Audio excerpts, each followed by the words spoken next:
الرحمن الرحیم۔ گزشتہ درس میں آپ کے سامنے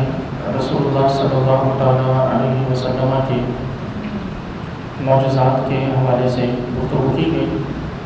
اور آج کی اس نشست کا عنوان نبی کریم صلی اللہ تعالیٰ علیہ وسلم کے بارے میں ہمارا عقیدہ کیسا ہونا چاہیے۔ اللہ تبارک و تعالیٰ نے حضور نبی کریم صلی اللہ تعالیٰ علیہ وسلم کو اپنا محبوب بنا کر اس دنیا میں مبعوث فرمایا، اور آپ علیہ الصلوۃ والسلام کے سر اقدس پر ختم نبوت کا تاج اللہ تبارک و تعالیٰ نے سجایا۔ تمام انبیاء، تمام رسولوں میں افضلیت اور تمام انبیاء و رسول میں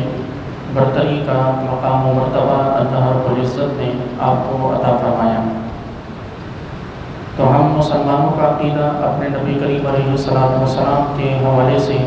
اسی قسم کا ہونا چاہیے کہ جس میں نبی کریم علیہ السلام کی ختم نبوت پر بھی ایمان اور اعتقاد ہو، حضور اکرم علیہ السلام کی دیگر انبیاء و رسول پر افضلیت کا بھی اعتقاد ہو، اللہ تبارک و تعالیٰ کے محبوب ہونے کا بھی اعتقاد ہونا ضروری ہے، اور اس کے ساتھ ہی اللہ تبارک و تعالیٰ نے جو شانیں اپنے نبی کو عطا کی ہیں، ان تمام تر شانوں کا اسی طرح ماننا ضروری ہے کہ جس طرح اللہ تبارک و تعالیٰ نے وہ شانیں اور وہ رفتیں عطا فرمائیں۔ یعنی اللہ رب العزت نے اپنے نبی کو، اپنے محبوب علیہ السلام کو علم کی دولت سے مالا مال فرمایا، تو بحیثیت امتی ہمیں یہ ماننا ضروری ہے کہ اللہ تبارک و تعالیٰ کے حبیب علیہ السلام اتنا کچھ جانتے ہیں کہ جو کچھ اللہ رب العزت نے انہیں سکھایا ہے۔ اسی طرح حضور علیہ السلام کی اختیارات، آپ علیہ السلام کی، آپ صلی اللہ تعالیٰ علیہ وسلم کی سخاوت، آپ علیہ السلام کا دیکھنا، آپ صلی اللہ علیہ وسلم کا سننا، آپ علیہ السلام کی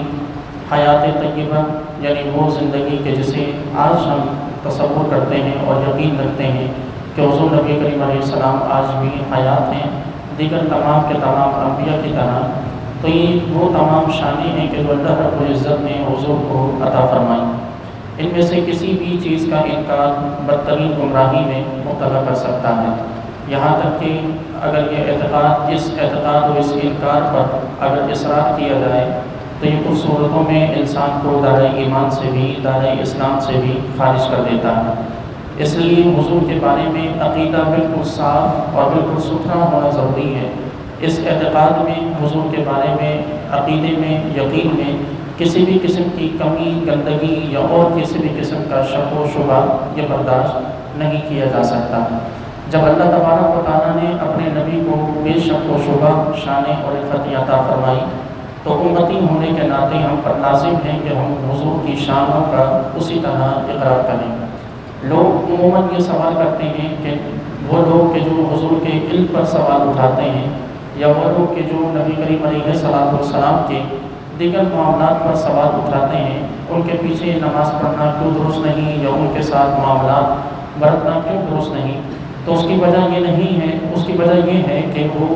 نبی کریم علیہ السلام کو اس طرح نہیں مانتے کہ جس طرح ماننے کا حکم اللہ رب العزت نے عطا فرمایا۔ اللہ تبارک و تعالیٰ نے حضور علیہ السلام کی جس طرح تعظیم کا حکم ارشاد فرمایا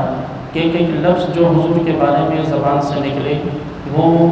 اس طرح مؤدب وہ لفظ ہو کہ اس میں کسی بھی طور پر توہین کا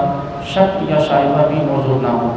حضور کی بارگاہ کی جانب اگر نظر اٹھائی جائے، آپ علیہ السلام کے روزے پر خدا ہم سب کو حاضری کی توفیق عطا فرمائے، اور جب اس روزے پر بھی نظر اٹھے تو اس نظر کو بھی ادب سے جھکے رہنا چاہیے۔ آپ علیہ السلام کے بارے میں جب قلم استعمال کیا جائے تو وہ قلم بھی اس حد تک باادب ہو کہ اس قلم کی کسی لکیر سے بھی حضور علیہ السلام کی ذات میں توہین کا یا اور کسی بھی قسم کا شک و شبہ موجود نہ ہو۔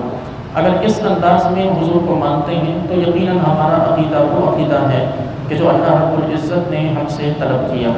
اور اگر اس میں کسی قسم کی کوئی کمی ہے تو پھر ہمیں اپنے اعتقاد پر پھر سے غور کرنے کی ضرورت ہے، اپنے عقیدوں کی اصلاح کرنے کی ضرورت ہے کہ شان مصطفیٰ صلی اللہ تعالیٰ علیہ وسلم ادب کا، احترام کا اور محبت کا تقاضا کرتی ہے، اور حضور کا ادب، حضور کا احترام اور حضور کی محبت یہ نہ صرف ہماری زبانوں میں ہونا ضروری ہے، بلکہ ہماری آنکھوں میں، ہمارے کانوں میں اور ہمارے دل میں بھی حضور کی اس شان کا ہونا ضروری ہے۔ آپ علیہ الصلوۃ والسلام کے بارے میں اعتقاد کے حوالے سے یہ بھی یاد رکھیں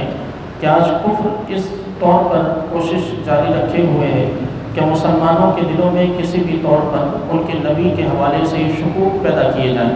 اس کے لیے مختلف قسم کے اعتراضات اٹھائے جاتے ہیں، مختلف قسم کے سوالات اٹھائے جاتے ہیں، حضور کی ذات کو معاذ اللہ ٹارگٹ کرنے کی کوشش کی جاتی ہے، اور مسلمانوں کے ذہنوں میں شکوک پیدا کیے جانے کی کوشش کی جاتی ہے۔ اور ہمارے ہاں ایک عام مسلمان، ایک عام شخص کہ جس کا کتب سیرت سے دور کا واسطہ نہیں ہوتا، جس نے کبھی نبی کریم علیہ السلام کی سیرت کو نہ پڑھا ہوتا ہے نہ سنا ہوتا ہے، وہ ان تمام بہکاووں میں آ کر حضور کی گستاخی میں مبتلا ہو جاتا ہے۔ تو اس لیے بحیثیت امتی ہم پر لازم ہے کہ ہم اپنے نبی کی شان کو جتنا ممکن ہو سکے پڑھیں، ہم اپنے نبی کی سیرت سے جس حد تک ممکن ہو سکے واقف ہوں، تاکہ ایسے کسی بھی حملے کا ہم پر کسی بھی طور پر اثر واقع نہ ہو سکے۔